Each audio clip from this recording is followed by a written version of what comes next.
Hey folks, I'm Charlie the Spaniard Brenneman, former Spanish teacher turned UFC fighter turned world's toughest lifelong learner. Post-professional fighting, I turned to the world of speaking, podcasting, and writing books.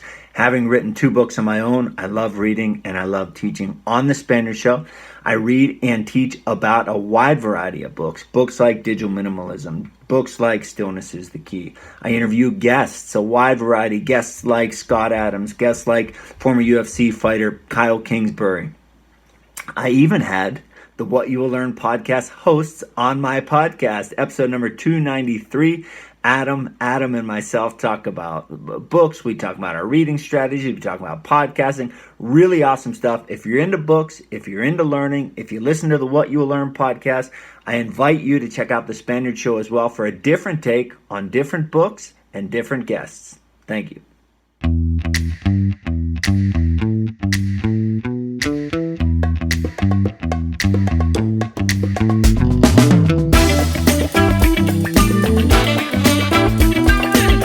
Welcome back to What You Will Learn. My name is Adam Ashton. And my name is Adam Jones. Today we're taking you through the best bits of Loserthink by Scotty Adams, How Untrained Brains Are Ruining the World.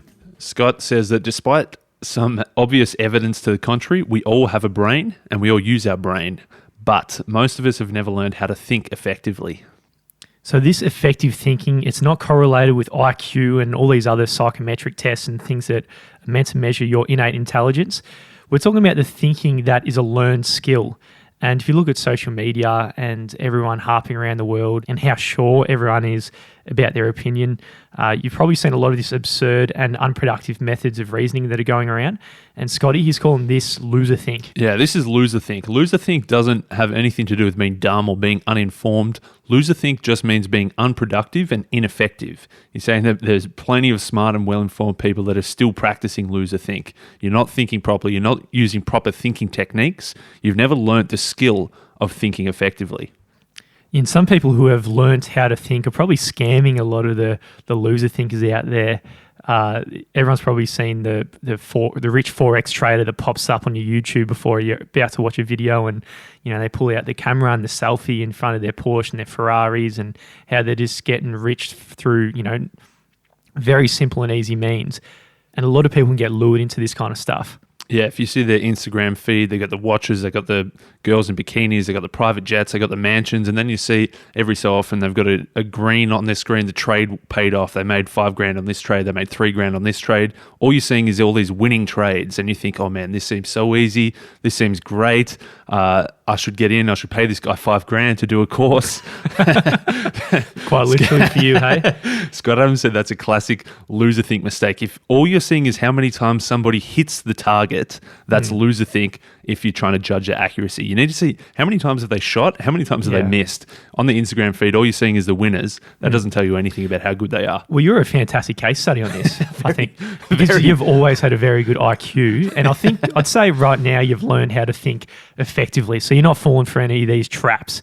But when you were younger, you had a very high IQ and hadn't learnt to think effectively. So yeah, you got lured into it, mate. You just spent $5,000.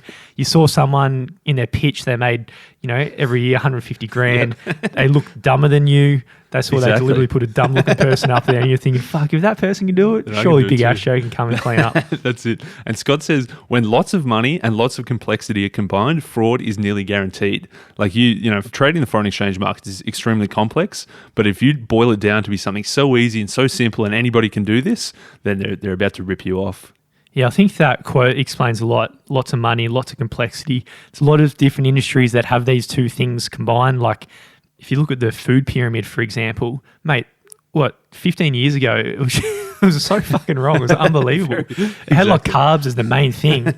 And obviously the biggest industries of the world, food industries, were like literally on that pyramid chart. Like the biggest industries were what you should be eating the most. Same goes for medicine and a lot of other different areas. Yeah, there's plenty of people manipulating the system there, and if you aren't trained in the way that you can think, then you're going to get fooled by these. You're going to fall victim to the loserthink. So what this book is, and what the rest of this episode is borrowing fundamental methods of thinking from various fields. So if we pull a bit from how an engineer thinks, if we pull a bit from how a historian thinks, if we pull a bit from how an artist thinks, if you can combine all of those different systems for thinking, you can develop a really good technique. Now, in this episode, we're going to be looking at 3: thinking like a psychologist, thinking like a leader, and thinking like an economist. Let's look at an example that all of us have dealt with at some stage. You get a blunt email from a colleague or a boss, and you take this one short email and think we can read their minds and understand exactly what they're thinking or what they're feeling. You might assume that they're angry at you. You might think that you suck at your job. You'll dread the next phone call with them because you're going to think that you're just going to get blasted from them. And you think that you're going to get pulled off the project, or you might even get fired. So these are the kind of things that run through your mind from just this one email. And of course, we're almost always wrong. We always extrapolate those things. We always think they're worse than they are. But this is a classic flaw of Loserthink, this what he calls a mind-reading illusion. If we can think a bit more like a psychologist and recognize that we can't read people's minds, then we're going to be much better off. We're not going to make assumptions based on what we think there is. We're actually going to recognize, actually, maybe we don't really know what's going on here. Maybe we should do a little bit more digging. And it cuts both ways. Like, we get punished for what other people think we are thinking also. So, you got to be mindful that a lot of people out there are just way off, right, with what is actually running through your own brain. Yeah, he's got an example here of people taking this way too far. That what was called Pizzagate. This is back in 2016. This is when I was listening to Alex Jones. Mate, you've been on a serious Loserthink journey, haven't you? I'd heard all about this Pizzagate thing. There was this conspiracy. There was a pizza place in Washington, D.C., and it was actually a front for an underground pedophile ring. Bill Clinton and Hillary Clinton, they were going there all the time. And if you ordered, a pizza with extra sausage, that actually meant that you wanted a little boy's penis. And, oh, really? Yeah, Anyway, that's what the idea was, and this got spread everywhere. And all the loser thinkers out there were thinking this is pretty legit. And one bloke rolled up there with a gun, with a weapon, and pointed at the bloke behind the pizza counter and said, "Mate, I'm here to save the children. Take me to the basement. I'm going to get him out of there." This is a 28-year-old bloke. You'd think he was just a normal, everyday bloke. Turns out there was no basement, and that guy went to jail. Yeah, that's Loserthink. He just thought he could just read his mind, this guy. He could have probably just gone in there, even if he genuinely wanted to save people, he could have just asked this 28-year-old bloke on his second week on the job, "Mate, do you have a basement?" Yeah, exactly. If you think that by reading someone's mind, if you think extra sausage means you want a bit of pedophile action, sometimes extra sausage just means you want a bit of pepperoni on your pizza. Yeah, that's right. So usually if an ordinary explanation fits the facts, like for the example of your boss who sent you the email, maybe she was just in a rush. Or every time something happens, you've got the option. So you got the ordinary explanation, but a lot of us like to go for the extraordinary explanation instead. And I think a lot of conspiracy theorists like yourself out there, Ashjo, it is a lot more exciting choosing the extraordinary one. It adds a bit of salt and pepper to your day. But that's Loserthink. Another way you can think like a psychologist is recognize the importance of ego. Loserthink is to see ego as just a representation of who you are, but a far more productive and effective way of thinking is recognizing that ego is a tool. You can dial ego up when you need it, and you can also dial ego down when it's not serving you. If you think about it, it can lead to confidence, and sometimes confidence is really correlated with success. So things like sport and test taking and romance, if you're asking someone for their number or something like that, you'd want to be confident and not be just going there with a serious weakness. But sometimes if you're too confident, it can work against you. There's like this confidence sweet spot. It's like a inverted U shape. Low is bad, too much is good, and certain situations and different contexts require a different level of ego.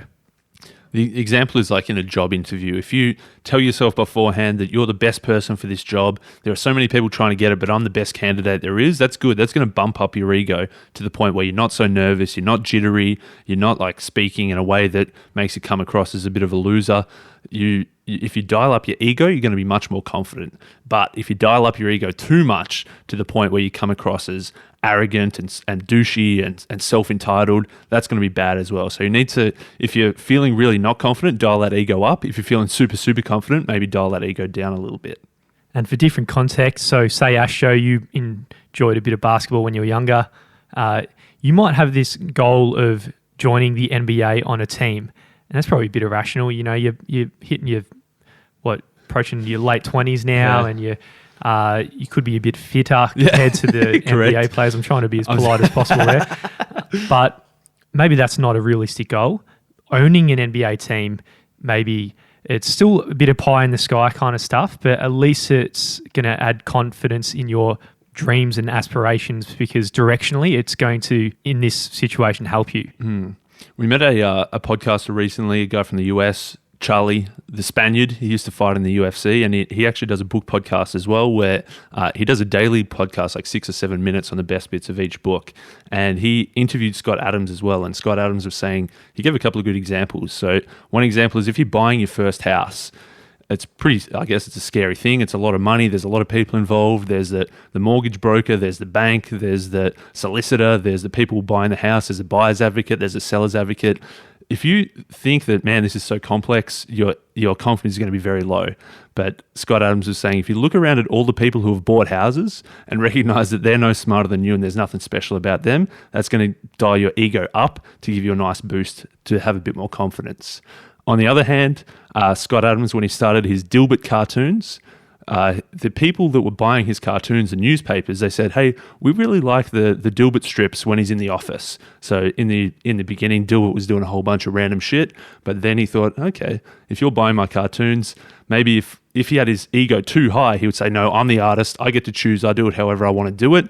The ego there would kill him. But by dialing his ego down and recognizing that, hey, this is what people want, they like when he's in the office, that led him to adapt, and that led him to the point of success where Dilbert is well known all across the world. Yeah, he knocks that one out of the park. So if you're looking to dial up your ego, you can just remind yourself that all the other people who have done it are just like you. You could do positive self-talk, positive affirmations, body posture exercises, like we've covered that a few times in presence. If you actually put your chest out and your arms all the way out, you're going to trick your brain into thinking that you're, high on the status hierarchy, and through that you're going to have a higher ego. But there are times when you need to dial it down, and if you want to bring your ego down and your confidence, you might just keep a record of all your previous predictions and opinions that you had, and note all the times you've been certain about something, and then maybe a year or two later you revisit that previous certainty and you realize, oh shit, I was 100% dead wrong. We've got a pretty good selective memory. We remember all the times we were right, but we never remember all the times that we were dead wrong, and we sort of narrate those out of our journey, and that leads us to this false sense of confidence. And the third part of thinking like a psychologist is recognizing that you've got personal control. Scott Adams, he says he's a mildly famous person. He's got his Dilbert cartoons. He's made a bit of money. He lives in California, so he meets a lot of other successful people.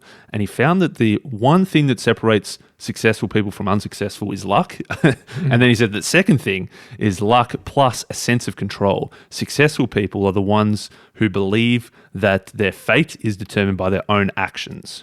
And whether this is accurate or not, whether we're pre-programmed for a certain level of achievement or not, the sense of personal control is a winning mindset. People who think they can control situations, they're going to put in much more effort and end up doing better in the long run. I think it's very difficult today with Loserthink. I think there's a lot of people selling victim narratives out there, and it's very easy to buy into these. And if you do, you're really going to shoot yourself in the foot for your whole entire lifetime. Anything bad that happens to you, even if it's not your fault, you might as well just say it's your fault, because if you develop that habit, then you're more likely to learn from different situations and grow and actually be more likely to become successful. Yeah, he's got a good test here. Ask yourself, what is keeping you from achieving your objectives in life? If the first things that pop into your head are things linked to your efforts, I'm not working hard enough, I'm not doing the right things, I get easily distracted, I haven't learnt enough yet, they're things that are within your own control, and that's probably a good thing. That's an internal locus of control. It means you have responsibility, and it means you can change. If the first things that pop into your head as to why you're not achieving your goals are the government's rules are standing in my way, my boss is too controlling, or my boyfriend watches too much TV, all these things, that's an external locus of control, and you're probably cooked. Yeah, you're pretty cooked. Let's say you hire a personal trainer and that PT says that, hey, if you follow my program and we work together, I can get you down from 35% body fat to 15% body fat. And you do a bunch of sessions, you work together for a couple of months, and your body fat gets down to 20%. Now, you could turn around and say that trainer was wrong, they lied, they told you things that weren't possible, but you've still come out way ahead. You've gone from 35% down to 20%. You're a lot fitter. You're a lot healthier. Even though the accuracy wasn't there, directionally, the PT trainer was right. So truth always has two important dimensions. You got direction, in this case it was getting your body fat down, and accuracy, which in this case they were way off, but directionally pretty good. Now in different contexts, one of them is going to be important and one isn't. And if you're not aware of this, sometimes you might be trapped in a mental prison.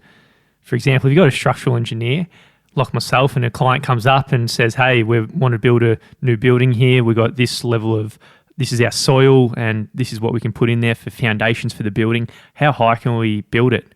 And I might say, oh yeah, you can get 120 stories, pretty directionally accurate. And it's aspirational, and maybe in reality that they could actually only hold 20 stories or something. So that's obviously that'll be a very bad result when it comes crashing down, even though it's aspirational and they got a few extra stories out of that aspiration. That's right. So sometimes if you're an engineer, you need to be pretty accurate in your thinking. But if you're a leader, you really just need to be more directionally correct. The accuracy is probably a bit less important. So you're a doctor and you've got an overweight smoker who's 60 years old and say, hey, you're really struggling here. If you can make a couple of changes, you could probably squeeze out an extra 20 years out of your life. Stop smoking, eat a bit healthier, go for a few more walks.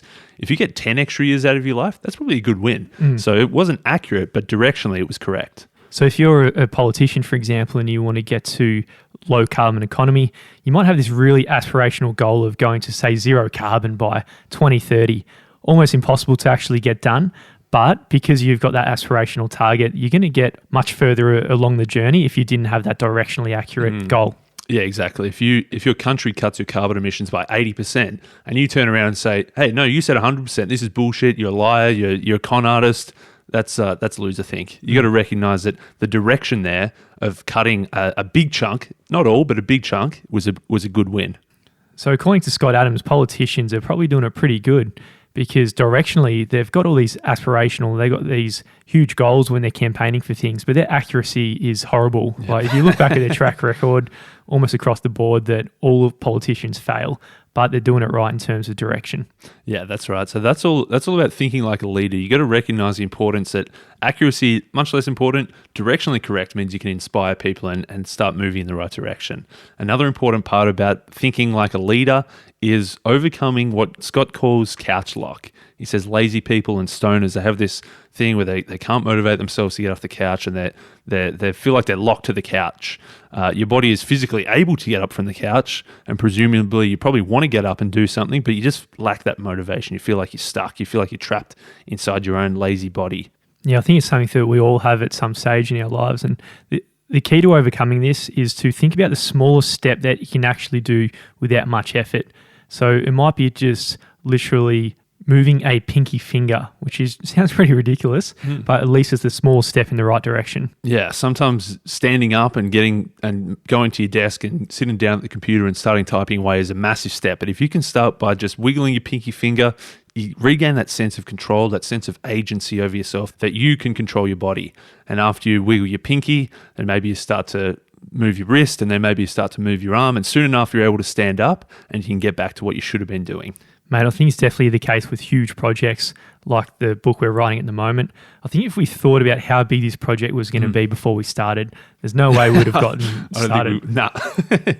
Just for a bit of context, we've written what we thought was the book, sent it out for feedback, and then a lot of people had this unanimous ways we should be changing it, and that required us to rewrite the whole thing. And mate, it's a huge project, but every day we're just chipping away at it. And I think through just the small steps, eventually you can take down big projects, and we'll get there eventually. That's it. The book is coming.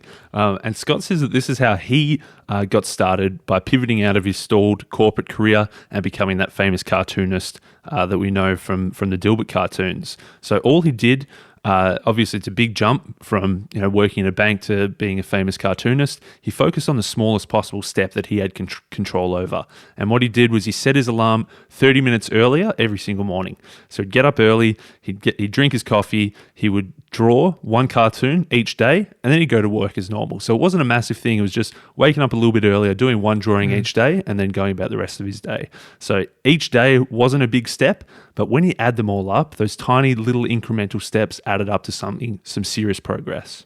Mate, the next one we're going to look in leadership is his nomination for the most loser-thinkish advice in history.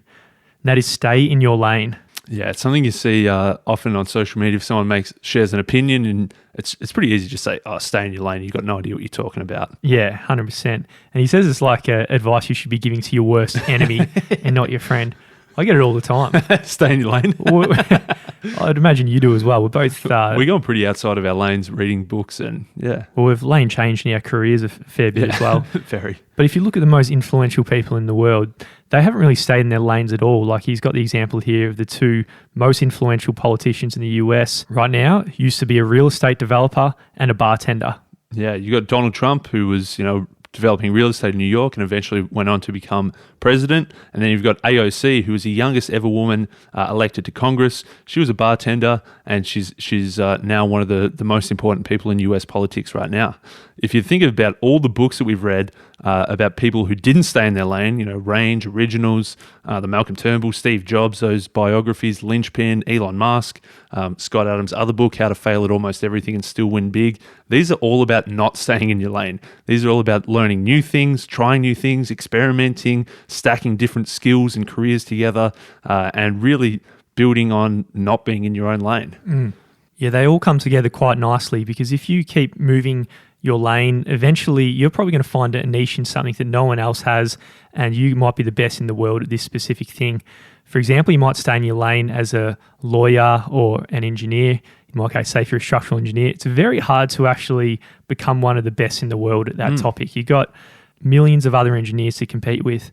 But if you move your lane a little bit, and you might go the engineer in sustainability, and then another thing, you might go learn the podcasting skill, and all of a sudden you're the podcast doing an engineering/sustainability thing, and then you're the only one in Australia who's doing that. Love it, mate. Love it. And that's what Scott says. Hey, if you're number one in your field, if you're at the top, then yeah, probably stay in your lane. But for almost everybody else, the best advice is to leave your lane as often as possible. If you're staying in your lane, it's going to be a very narrow lane. The only way to widen that is to push the boundaries and learn something new.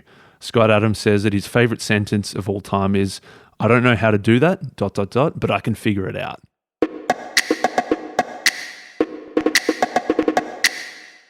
So I recently had a whole bunch of Qantas points, the national airline of Australia, left over, and there's going to be no flying. there's no flying around. You're not using those frequent flyer points. So I was looking at the immediate future anyway. Yeah, so I was looking at how can I spend these points, and I was going through the catalogue, and I found a whole bunch of different things, and a lot of them didn't really tickle my fancy. But I thought, all right, I might get one of these smart watches.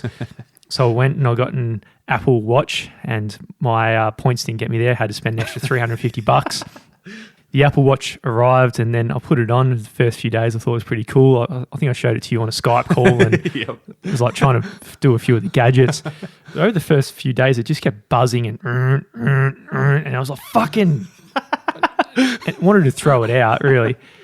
But, mate, I'd already spent so much money. I took a while to clock up those Qantas points, and I still got the watch sitting there. I haven't worn it for a few days, but the investment I've already put into it makes it hard to get rid of it now. Yeah, good. That's classic Loserthink. That's the sunk cost fallacy right there. The sunk cost, the things that we've already invested time or effort or money into, trap us into this Loserthink. And it sounds like you got done twice. Firstly, you had the sunk cost. You've already accumulated the points, so then you spent extra money on top of the points to get it. Plus, now that you've then spent the money on getting it, you feel obliged to use it. So you've gone double sunk cost there. Yeah, well, if you're not doing a Loserthink, it doesn't matter what you've previously invested into something. It's all about what is it going to add to you in the future.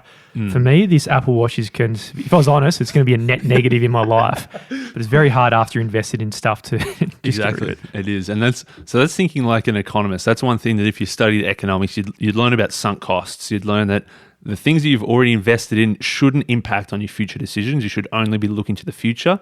But of course, if you hadn't studied economics and it is a tough thing to overcome, then you're going to fall victim to the sunk cost fallacy, and you're going to be trapped in this mental prison of Loserthink. Another concept we can steal from the world of economics is the time value of money. So when you're trying to predict what path is the right one, you got to take into account both the short-term and long-term implications of all your decisions. A lot of people, when they're looking at the costs and the benefits, they see just the obvious and simple ones, and often just the short-term outcomes. You got like a child who's a loser thinker, which is by default, probably all children, I'd say, says, I want candy. And the parent who's read Loserthink by Scott Adams says, we're about to have dinner. If you eat candy, you won't enjoy your meal as much. Plus, in the long run, it's better not to eat junk and snack. But then the child, the loser thinker goes, I want candy now. Exactly. That's classic loser think. All the child is doing there is seeing the simple, short-term, immediate benefits. They think, I'm going to eat candy and I'm going to feel good. The adult is pushing beyond the loser think and thinking, okay, what's the long-term implications? Maybe put on a few kgs from eating too much candy. We're about to have a nice roast pork dinner with a few tasty veggies, and if you eat candy, you're going to be full, you're not going to enjoy it as much. But of course, it's very easy to just get trapped in thinking immediate short-term benefits. So in some contexts, long-term gratification is the key, and you're better off pushing out the benefits later down the track because they're going to accrue and become greater. But it's also to understand in some contexts, sometimes the opposite is true because cash is more valuable in your hands now because there's an opportunity cost if you lock it away. You could invest it in the stock market, you could buy a house, you could impress somebody on a date who turns out to be your future wife or husband.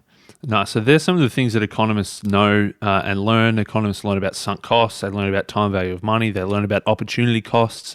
And of course, these things apply to more than just companies and businesses and finances. These apply to all of your day-to-day things as well. If you've learnt these techniques for thinking, you can apply them to your own situations. And one more, thinking like an economist, he talks about straight line predictions. So economists spend a lot of time trying to predict what will happen, but what they do is they tinker with all of the different variables that are involved. They don't just think, okay, if everything stays the same, what's going to happen in the future, and think that, it's just going to continue in this straight line forever.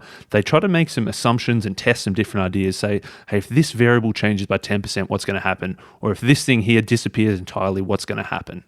If you're trying to predict the future by assuming that everything is going to continue exactly as it is, then you're engaging in loser think. Yeah, a lot of people throughout history have got this dead wrong, and they were considered the biggest experts in their field. Like, you got someone here, we don't like their sound and guitar music is on the way out, and that was said by Decca Record in 1962 when they rejected the Beatles. Yeah, that was loser think. You've got a Yale professor in 1929, and just before the Great Depression, he said stocks have reached what looks like a permanently high plateau. Yeah, that's a loser think. That's a predicting using straight line. Probably a much worse one on a more personal level is the president of a bank who was advising Henry Ford's lawyer saying, don't invest in Ford Motor Company because the horse is here to stay. The automobile, it's just a novelty. It's just a fad. It's going to disappear and everyone's going to go back to horses. Absolutely.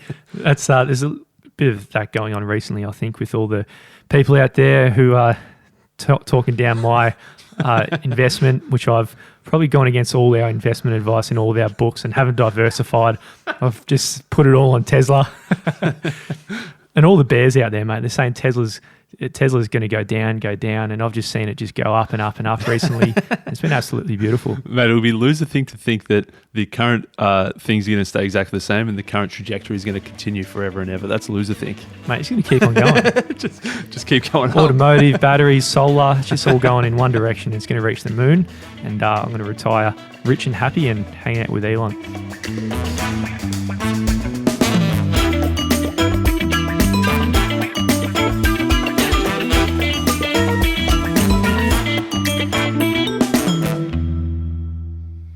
That was the book Loserthink by Scott Adams, giving you some different ideas from different fields and different industries to give you different techniques for thinking more productively and more effectively.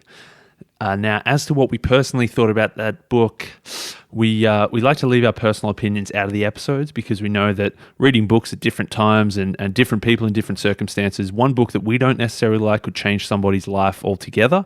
So what we do is we give you bit more of our personal opinions on the email list that we send out each month, a bit of a recap of the books we've read and what we thought about each one. If you're interested in getting that, sign up at whatyoullearn.com/email.